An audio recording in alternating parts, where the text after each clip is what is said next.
Hi guys, welcome back top career. AIIMS जैसे बड़े और सरकारी हॉस्पिटल में बीएससी करने के बाद अगर आप भी जॉब पाना चाहते हैं तो इसके लिए आपको एक प्रोसेस फॉलो करना होगा। उसके बारे में हम आपको जानकारी देने वाले हैं, तो आइए वीडियो को शुरू करते हैं। एम्स हॉस्पिटल में जॉब पाने के लिए बीएससी नर्सिंग करने के बाद आपको एक एग्जाम देना होगा जिसका नाम है नॉरसेट। इस एग्जाम के पास करके आप एम्स हॉस्पिटल में नर्सिंग ऑफिसर बन सकते हैं। एम्स में नर्सिंग ऑफिसर की वैकेंसी हर साल निकलती रहती है, तो नॉरसेट का एग्जाम भी हर साल होता है। जिस ईयर में आपका बीएससी नर्सिंग कोर्स कंप्लीट हो जाए उसी ईयर में आप नॉरसेट का फॉर्म भर सकते हैं। किसी भी स्टेट नर्सिंग काउंसिल से रजिस्टर्ड नर्स होना भी बहुत जरूरी है। ये फॉर्म भरते समय आपकी एज 17 साल से लेके 25 साल के बीच में होनी चाहिए, तभी आप इस फॉर्म को भर सकते हैं। फिर आपका एक रिटन एग्जाम भी होता है जिसमें बीएससी नर्सिंग, जीएनएम और बीएससी ऑनर्स से रिलेटेड क्वेश्चन ही पूछे जाते हैं। रिटन एग्जाम को भी 2 लेवल में होता है, प्रीलिम्स और मेंस में। जो स्टूडेंट इस एग्जाम को पास कर लेते हैं उन्हें ट्रेनिंग के लिए भेज दिया जाता है, जिसमें नर्सिंग ऑफिसर बनने की कुछ जरूरी चीजें सिखाई जाती हैं। इसके बाद आपका इंटरव्यू होता है जिसे क्लियर करने के बाद आप एक नर्सिंग ऑफिसर बन जाते हैं। एक खास बात और, ऐसा नहीं है कि खाली बीएससी नर्सिंग वाले ही नॉरसेट एग्जाम दे सकते हैं।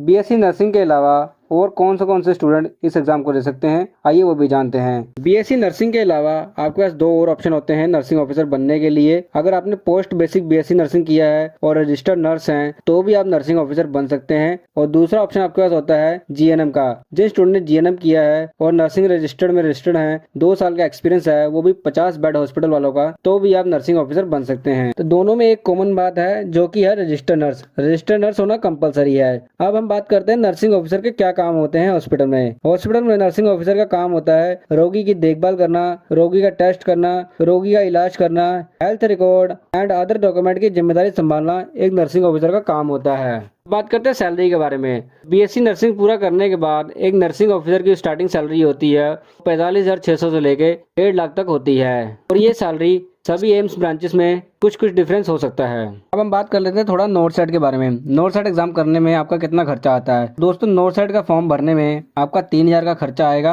और अगर आप SC ST EWS से हैं तो आपका खर्चा 2400 को आएगा। ये नॉरसेट एग्जाम की फीस है जिसके बाद आप एग्जाम दे सकते हैं। तो गाइस, इस वीडियो में मैंने ये बताया है आपको कि बीएससी नर्सिंग के बाद नर्सिंग ऑफिसर कैसे बन सकते हैं, और पोस्ट बेसिक बीएससी नर्सिंग के बाद भी आप नर्सिंग ऑफिसर बन सकते हैं, और जीएनएम करने के बाद भी आप नर्सिंग ऑफिसर बन सकते हैं। थोड़ा प्रोसेस डिफरेंस है, पर आप इन सबके बाद एक नर्सिंग ऑफिसर बन सकते हैं। तो अगर जानकारी अच्छी लगी हो चैनल को सब्सक्राइब करें। Thank you for watching this video.